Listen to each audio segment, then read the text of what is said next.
Evidentes, tengan ustedes muy buenas noches. Quiero agradecer esta gentileza de vuestra persona para poder, en primer lugar, saludar y agradecer la confianza que han puesto en mi persona los ciudadanos y ciudadanas de Arequipa y de la región, ¿no?, al ser depositario de la confianza que nos dan para poder representarlos en el Congreso de la República y desde luego ser la voz de los que no tienen voz y ser un hombre, como siempre, trabajar en una relación tan fuerte, tan consolidada con nuestro pueblo, porque no somos sino ejecutores del pensar, del deseo y la esperanza de nuestro pueblo por ver un nuevo Perú. ¿Ha sido intensa la celebración por este triunfo? No tanto, siempre con la experiencia que tenemos y los años, es que más que todo ha sido con calma, con serenidad y más que todo pensando en la responsabilidad de ser perseverantes y de ser consecuentes con lo ofrecido. Tenemos que tener lealtad política al haber ofrecido a nuestro pueblo las promesas y tienen que consolidarse, tienen que objetivizarse. No queremos nosotros de repente desengañarnos o burlarnos de esta esperanza. Una de las tareas es precisamente recuperar esa credibilidad que se ha perdido entre el elector y el elegido y también revalorar la política que últimamente se ha deteriorado. Usted ya ha estado en el Congreso, si bien el Congreso era diferente, usted estuvo como diputado ya en 2 ocasiones.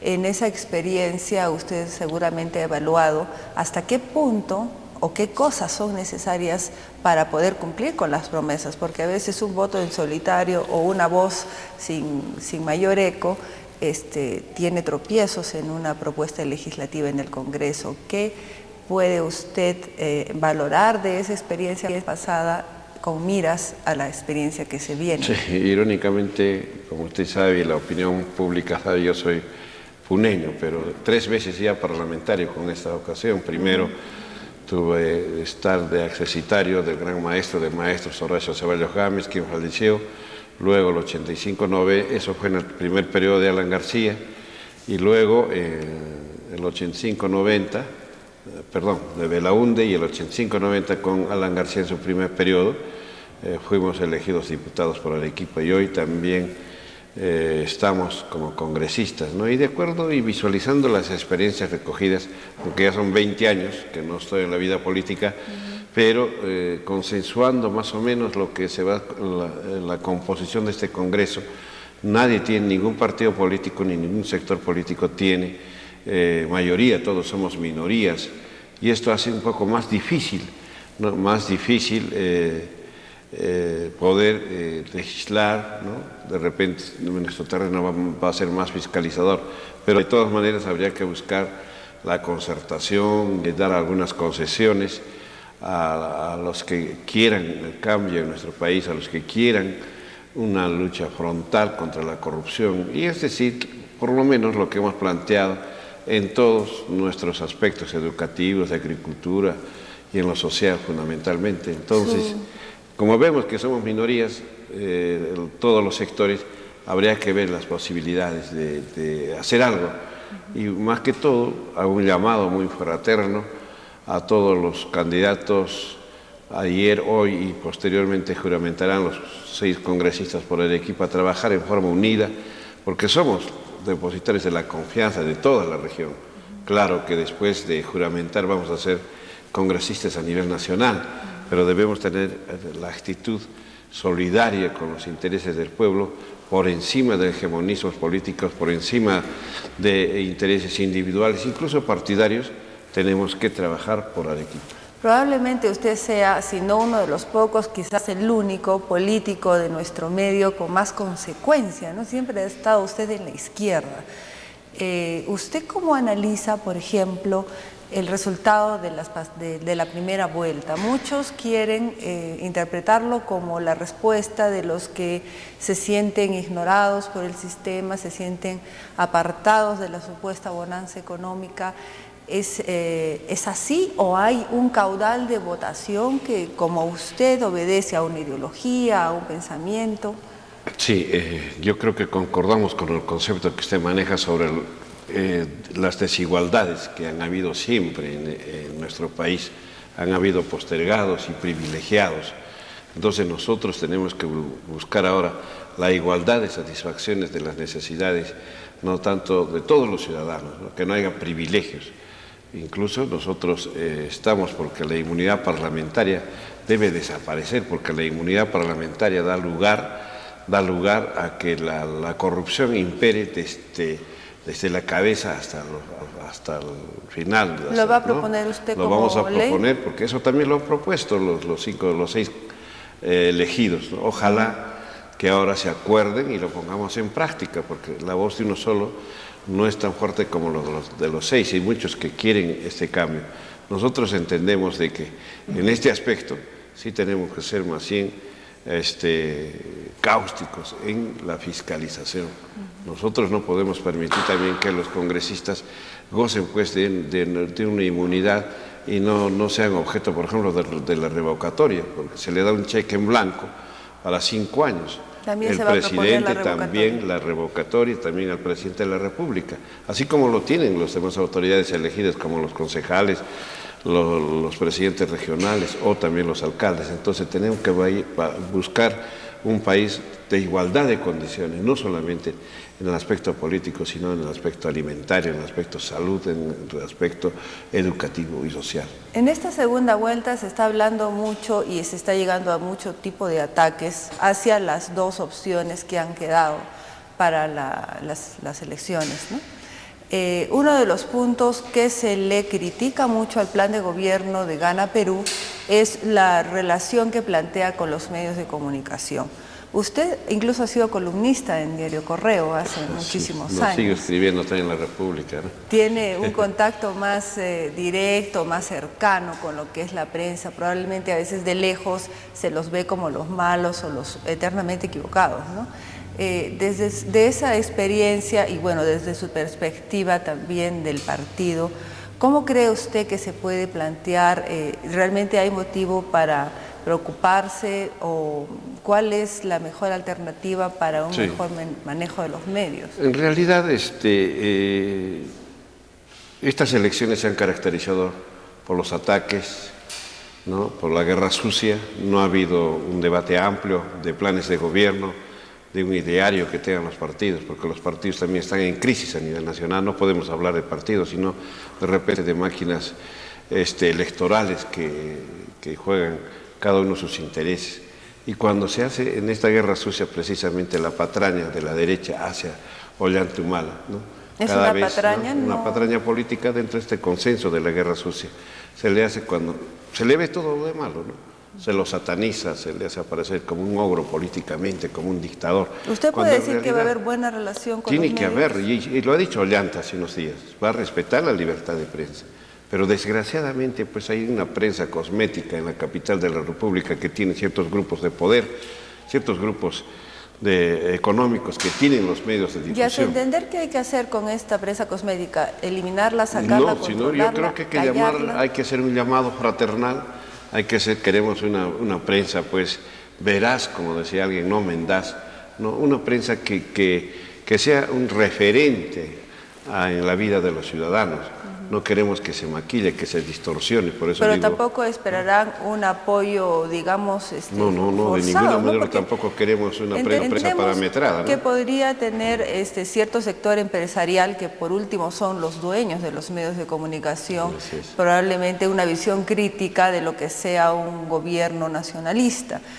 No va a significar en todo caso que si expresan esa crítica vaya a ser considerado como malo, ¿verdad? Nuestro partido nacionalista Gana Perú se caracteriza por la crítica y autocrítica, que son las bases fundamentales, pero lamentablemente pues la política, como decía, se ha metalizado, se ha comercializado, se ha degenerado. Entonces nosotros pensamos de que la libertad de prensa se tiene que respetar. Si no hay libertad de prensa, prácticamente estaríamos viviendo un mundo en engaño, seguiríamos en la práctica de lo que ya criticamos, ¿no? Una prensa, bueno, maquillante que se está manejando en algunos casos. Nosotros tenemos que ser perseverantes en lo que manifiesta el futuro presidente del Perú, Ollanta Humala, ¿no? Ahora, en esta campaña usted ha incursionado en el Facebook. Supongo que ha sido algo nuevo para usted. ¿Se ha llegado a familiarizar? ¿Lo han tenido que ayudar? ¿Cómo ha sido esa experiencia? Bueno, ha habido dentro de la concepción política ha estado bastante juventud que ha apoyado esta campaña. Usted sabe que la cibernética ha avanzado tanto que hoy día hasta un niño de 7, 8 años maneja pues la computadora como de una mejor manera. Entonces, no solamente el que habla, sino todos los sectores, ¿no? Y, por ejemplo, PPK, Pablo Kuczynski, ha hecho más, ¿sí? De repente un exceso. Mucho más ¿no? intenso. Mucho más diferente, mucho más planificado esta corriente cibernética, ¿no? Pero ahí estamos. ¿Y va a seguir funcionando su Facebook ahora? ¿Cómo? Que va a seguir funcionando su Yo Facebook? creo que sí, tiene que seguir funcionando en lo que hacer. La preocupación de nosotros es, pues, en gran parte, mostrar lo que hacemos. No podemos ser ocultos. No quiero ser un parlamentario que me voy a ir a Lima a vivir, porque nunca lo he hecho en los 2 periodos que he estado. Mis hijos, mi esposa y todos se han quedado acá. Lógicamente tenemos que estar en nuestra ciudad y queremos engarzar nuestra gestión con las aspiraciones del pueblo. De ahí que a partir de la próxima semana, luego de esta euforia electoral, alegres para unos y muy triste para otros, ¿no? Tenemos que conseguir agendas de trabajo en cada localidad. Vamos a estar por Chivay, vamos a estar por Caylloma y todos los Castilla Alta, Condesuyos, La Unión. Queremos la agenda de trabajo. Es la única manera de poder entender mejor la realidad. Por eso nosotros, cuando hablamos, una de las principales tareas es de profundizar, ¿no? Profundizar grandemente la descentralización, porque la descentralización en nuestro país no se está dando como debería ser. Todas las regiones son mesas de parte. Seguimos dependiendo del gobierno central. Siguen los gobiernos regionales siendo mendigos del gobierno central en cuanto al económico, a través del SNIP. Entonces queremos un nuevo esquema fiscal. ¿Se va a modificar el SNIP? ¿Cómo? ¿Usted va a proponer que se modifique el SNIP? No tanto, ¿no? ¿Sí, el no? SNIP debe seguir habiendo, pero ¿por qué desconfiar de la capacidad de las autoridades regionales? Queremos un nuevo esquema fiscal, por ejemplo. Lo vemos injusto que Cerro Verde, ¿no? Que Leche Gloria, que el Grupo Romero, ¿no? Que usufructúan nuestras riquezas naturales, viven de nuestro medio, tributen en Lima, cuando debían tributar en Arequipa. Va a ser una tarea difícil chocar contra esos intereses, pero hay que hacerlo, hay que exigirlo. Por otra parte también, queremos pues que haya concordancia. Si nosotros exigimos descentralización a nivel Lima, debe haber también una descentralización de Arequipa hacia las demás provincias, porque he sido testigo últimamente de que como Cotahuasi, como La Unión, como Condesuyos y por las partes altas de Caylloma, de Castilla, están totalmente abandonadas. Sus carreteras son troches, no tienen escuelas sin maestros, hospitales sin médicos. Es decir, nosotros, este gobierno regional o los otros anteriores también, todo lo ve en la ciudad de Arequipa. Usted ve, todas son obras Arequipa. Entonces nosotros queremos también de que esta descentralización se irradie hacia el interior del país. Incluso a los gobiernos regionales se les continúa criticando el que no hayan podido utilizar la totalidad de recursos que se les ha entregado, ¿no? Lamentablemente no hay decisión política de los gobernantes regionalmente hablando, no se centralizan mucho, ¿no? Y esto tenemos que darle, yo creo, los que han salido elegidos tienen que ser un nexo entre la gestión de la capital de la República y los gobiernos regionales, las entidades oficiales de la ciudad, porque esa es otra tarea, ¿no? Además de que no determina la ley, porque además de fiscalizar, legislar, representar, nos da la tarea del nexo, ¿no? Muchos parlamentarios se manifiestan de que no tengo capacidad de gasto, por lo tanto tampoco soy sirviente de la región. Cuando nosotros debemos jugar esa tarea sin el concepto de que seamos sirvientes o de repente ujieres de las autoridades regionales. Ese es nuestro deber. Como un embajador, entonces. Claro, tenemos que tener esa capacidad suficiente de gestionar, porque el centralismo realmente nos absorbe, el centralismo también por otra parte nos asfixia en todo el desarrollo, porque no quiere la competencia, no quiere que tenga competencia tan igual como Lima, las demás regiones en el país y especialmente en Arequipa. En esta segunda vuelta, o mejor, más específicamente, esta última semana, Ollanta Humala ha comenzado a manifestar cierto cambio en lo que es el plan tal y como está, tal y como lo presentaron al Jurado Nacional de Elecciones. Ha dicho que ahora dice que no se va a cambiar el modelo económico. El asunto del cambio de la Constitución también lo está planteando desde el punto de vista de consensos. ¿Qué opina usted? ¿Hasta qué punto, en el afán de poder convencer a mayor electorado, se debe ceder en estos principios que estaban de hecho plasmados en el plan de gobierno?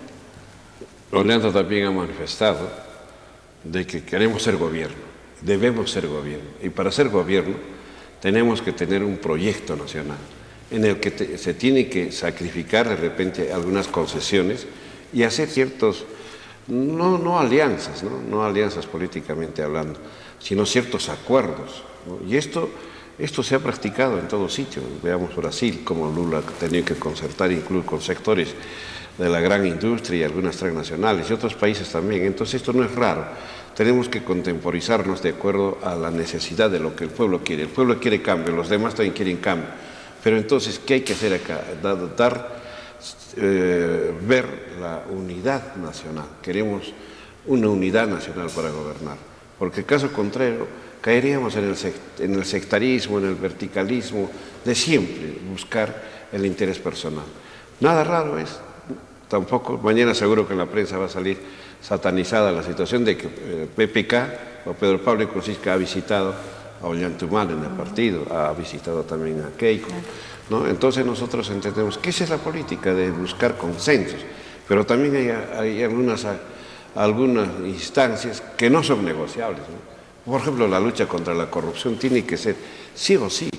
Tenemos que la reforma educativa, la reforma económica y el aspecto económico de la misma Constitución tiene que ser también sí o sí. De repente no lo vamos a hacer de la noche a la mañana. Es un proceso. El desarrollo de nuestro país, el cambio de la Constitución, la lucha contra la corrupción, la educación y todo lo que proponemos como los servicios básicos de agua, desagüe, educación y salud para los ciudadanos, no lo vamos a hacer, señorita, de la noche a la mañana. Es un proceso y eso tiene que entender la gente, ¿no? Y dialogar con estas personas, ¿no? Creemos de que no es concertar ni pactar, como decía Townsend, un líder aprista ya fenecido, ¿no? Es necesario hacerlo. Si hay que sacrificar algunos aspectos por el bien del país, hay que hacerlo, porque el país también quiere un proyecto nacional unitario, un gobierno de unidad nacional. Para terminar, ¿cuál va a ser su primer proyecto?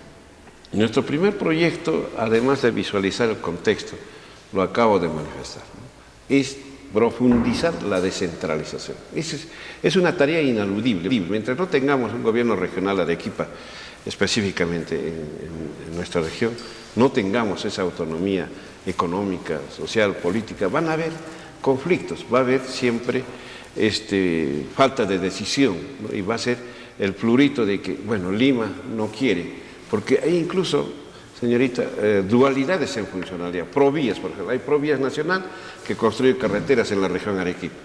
Y también el gobierno regional construye carreteras en Arequipa. Debemos tener ya una zonificación territorial, una zonificación, y ya se está dando las regiones económicamente hablando. Por ejemplo, ¿no? El producto bandera, el anisado. ¿De dónde traemos el anís? De Apurímac. ¿De dónde traemos el cacao para las chocolates ibéricas? Del Cusco, ¿no? Nosotros, ¿qué llevamos? Artículos se pueden llevar, fierro, cemento, etc. Entonces, con Puno igual, nos estamos ya económicamente formando grandes regiones. Lo que hay que hacer con cargo a lo posterior son las macroregiones, que va a ser otra tarea nuestra. Bien, señor Rapasa, felicidades y suerte en la labor. Una vez más, simplemente para hacer un llamado a la población, que en este cambio que necesitamos, es necesario que Ollanta Humala sea presidente de la República y apoyemos, porque caso contrario vamos a seguir en el continuismo, vamos a seguir en la práctica de la corrupción. Queremos cambio y como tal Ollanta creo que es el cambio. Gracias, señorita. Amigos, vamos a regresar con más después de...